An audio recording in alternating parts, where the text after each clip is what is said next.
Hello and welcome back to the Moss Rods channel. I just got back from the NNL North show hosted in the Minneapolis-St. Paul area of Minnesota and wanted to do a little video as a show recap, haul, and a little bit of a channel update. So first off, I have to say, I love the NNL North show. It was the first ever model show that I competed in back in 2021, where I brought my, at the time, 2 finished models with me, one of them being this 29 Roadster that you see here, and another being a Mobius Ford service truck. And ever since then, I've been going every year. Now, back in 2021, I was living in Montana and had family that was living in the Minneapolis area, so I kind of was able to make it there pretty easily as a excuse to go see my family and also go to a model show. Now, since then, the family has moved away, but I still try to go out there when I can, which thankfully I've been able to. Mainly because I love the show, but also I do have a really good friend of mine who lives in the area, so it's always nice to see him and his family and stay with them. So, I have to say, I really do love the Minnesota show. I don't know if it's just the stereotypical Minnesota nice thing, but I always meet great people there, have great conversations, and it's just a very welcoming environment.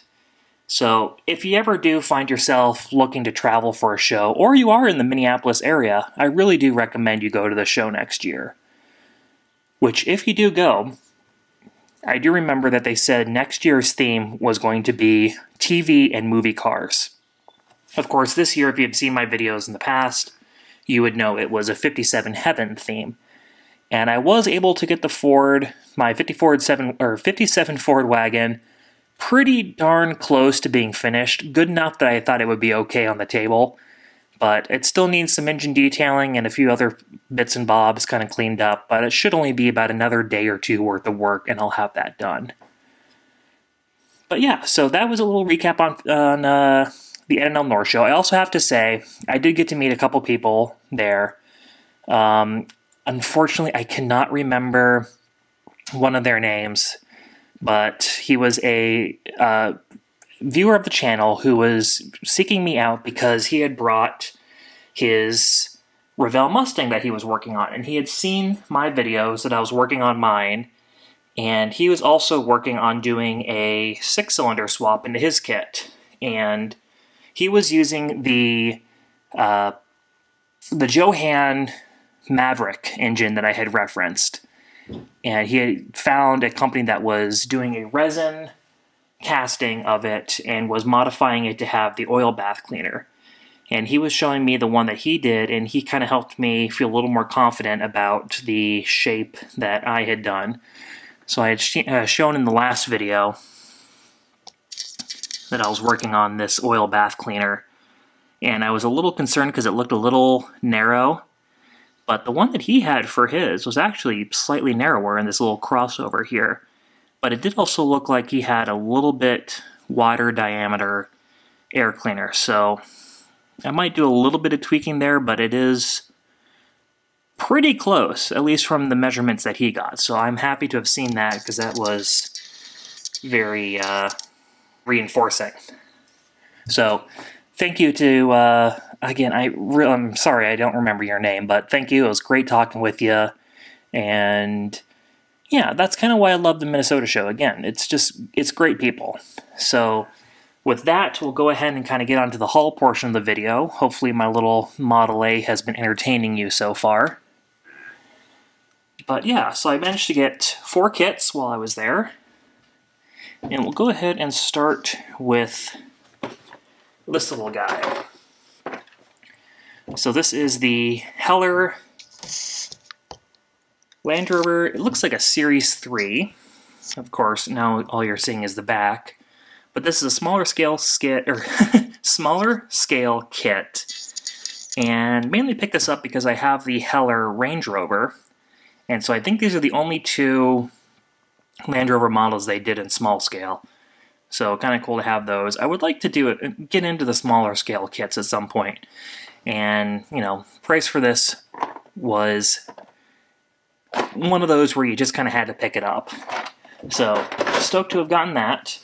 And then the next kit that I got was going to be this AMT My Mother the Car kit, which is one I had heard about in the past, but didn't really pay too much attention to.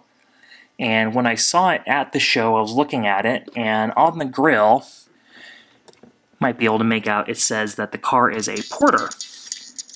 So I thought, huh, that's kind of cool. Haven't really heard of that car, so let's go ahead and get it. It's kind of a cool old car. But then after getting home and doing some research, I found out that the Porter was actually a fictional car made up for the series. And I have very little knowledge on this show. I know that the concept is that the main character's mother passed away and had been reincarnated as a car, or had its spirit trapped in it. I don't know. But one thing that's actually kind of cool about this is that the car they used in the show was a modified Model T. And so I did a quick little look through the box, and I have a suspicion that this might be the same kit, obviously with different parts, as the vintage police car. So if you look at the body, that is a Model T tub, and it's got a stock Model T engine, Model T chassis, Model T wheels. So I'm kind of considering opening this up again and comparing it to my vintage police car kit and seeing how much of it, if anything, is the same. And then I don't really know what to do with the kit. I might still end up buying or building it in sometime in the future, but you know, it's also a vintage kit, so it's not something I would be upset about keeping in the collection. But yeah, so that is the Porter, aka Mother. Now, the other two kits that I picked up were kits that I actually had on my shopping list, so I'm glad I was able to get them. And we'll start off with the AMT Fruit Wagon Rod, which is another one of these AMT Model T kits where it is two complete models, where most of you may be more familiar with the chopped T, which comes with the chopped coupe and a roadster pickup, and allows you to build a stock Model T as well as a hot rod. So this is similar, where you get two bodies, or two complete kits. One of them allows you to build a fruit wagon, as you can see, in either stock or custom hot rod form.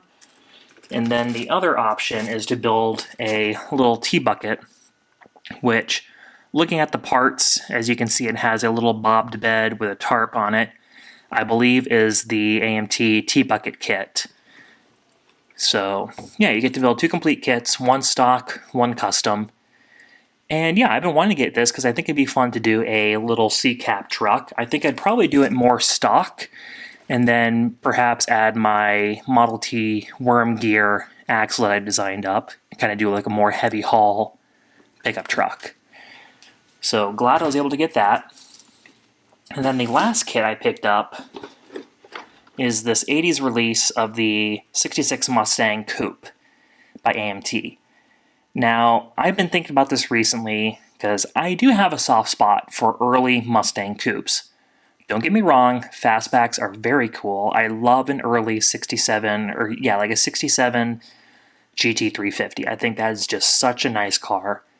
But I don't think the coupes get enough love, so I'm glad to have picked this up.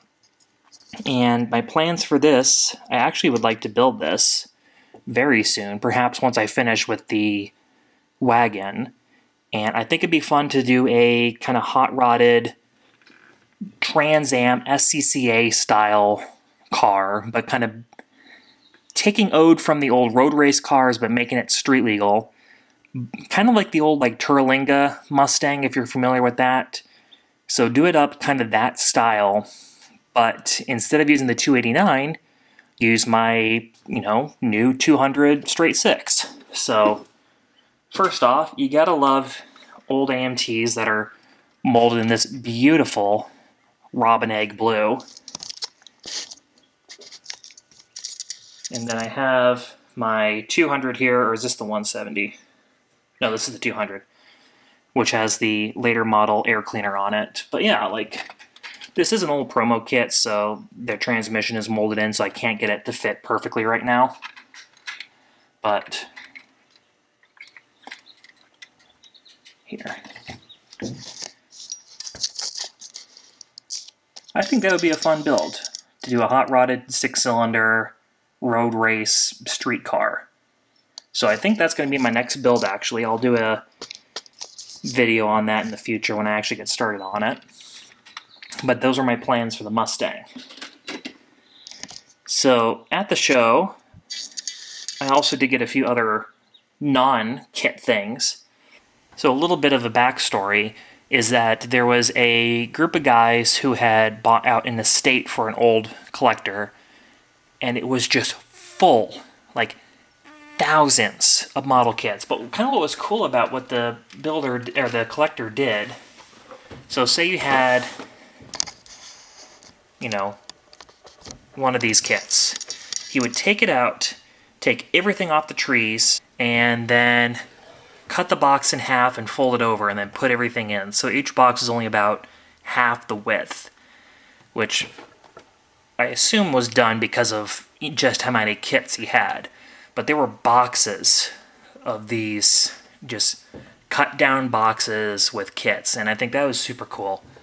But he also had all the guys' old builds. And I haven't bought any other build-ups like previous builders' work in the past, but I've always kind of liked survivor models. I think it's a cool way of seeing the history of the hobby, but also seeing what was kind of in vogue at the time of the model. So I did pick up two from the builder, and as I was told, the builder had been building from the 50s up until pretty close to his passing when he was like 90 years old, so pretty recently. So first of the builds that I got is this super cool old, I think it's a Mercury, might be part shoebox limousine. And obviously a lot of body work done to this. It's been stretched, custom headlights, custom tail lights. I believe the hood was smoothed, roof was chopped, and all the doors open, trunk opens, and there's an engine with a cool little six-pack in it. And apparently these were all painted in nail polish, which is why you got that kind of cool pearlescent look to it, which hopefully is being picked up well. And then the interior is fully felted. And yeah, just such a cool build. And I would guess maybe late 80s into like mid 90s was when this would have been built, just kind of going off the look and the vibe. And then the other car I got from this builder is this absolutely radical van. And when I saw this, I just knew I had to get it. So obviously the first thing that's probably standing out to you is the fact that this front opens up. And as you can see as it comes around, it's got a fully shagged out interior just like any 70s van should have. And if we go around back, it's not super easy to see. These doors are a little tricky. But there is a bed. That little black piece of felt there they might be able to see. And yeah, so I was super sold on this when I saw the interior. And I was also a little nervous because he said, the guy who was selling it was saying like, you know, this is one of those kits where if I probably don't sell it, I'll just steal the wheels off it. And I'm like, don't you dare. This needs to be saved. It needs to be preserved. So yeah, I am keeping this as is. I do have the mirror and the windshield wiper blades. So I'm going to repair it a little bit. But yeah, just keep it as is, as just like an artifact of the era. And I just love this thing so much. And another cool thing about it, because it was painted with the nail polish, as you can see on the little runners there, there's a little bit of crazing, which I think really shows the age of the kit. So, yeah, again, super stoked to have this in my collection, and the limousine as well. So that finishes up my haul for NNL. And another thing I want to touch on before I let you all go, I know the video is getting a little long, but I also just saw that the annual Porsche Buildoff is going to be starting here on June 1st, hosted by Chuck's Hobby Spot. It's also going to be in the Lucas's Porsche Facebook group. And I would love to get in on this because I love Porsches. I have a bunch of them in the collection, but I have not actually built one yet. And so I'm kind of kicking around a couple ideas for this year. And I do have this old Revell 914, which I know these are not the most popular Porsches, but I actually really love these. There was a really cool build-up last year for the Buildoff, turning one of these into a Wheelstander. And I'm going to go ahead and link Tim's video because, you know, he's just a master builder. And he took one of these and made it into a Wheelstander, which was just such a cool build. Obviously, something I can only dream of building. But I think this would be a fun build to do. But I also have another idea. And if I really wanted to stand out in the Porsche build, you gotta pick a kit that no one else is really doing, right? So how about an AMT Plymouth Belvedere?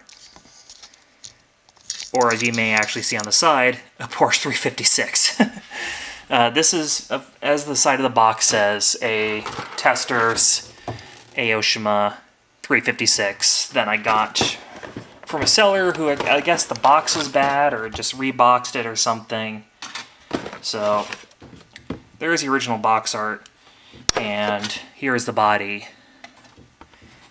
And I'm definitely leaning towards this as well. I think it'd be fun to do kind of a surprise, ratty style Porsche 356. Really cannot jump out of my wheelhouse if I wanted to. But yeah, I think this could be fun. So I'm kind of bouncing between those. I do have a couple other Porsche kits in my stash. I have, 935 Kramers, I have 962s if I want to do a race car. I have a couple 911s. So, yeah, we'll see. But that starts on June 1st and goes until the end of September. So if you're interested, check that out. Chuck's YouTube channel has a lot of the information. And then Lucas's Facebook group, both of which I'll go ahead and link. And yeah, so that's pretty much all I have for you all now. I'm gonna go ahead and finish up that 57 Ford here soon, and then hopefully get started on the Mustang, and then eventually get started on a Porsche, and then probably finish a Bronco, and then any of the other builds. I have a lot, but yeah, that's all I got for now, and hopefully I will see you guys in the next video. Thanks so much for watching, and I'll see you later. Bye.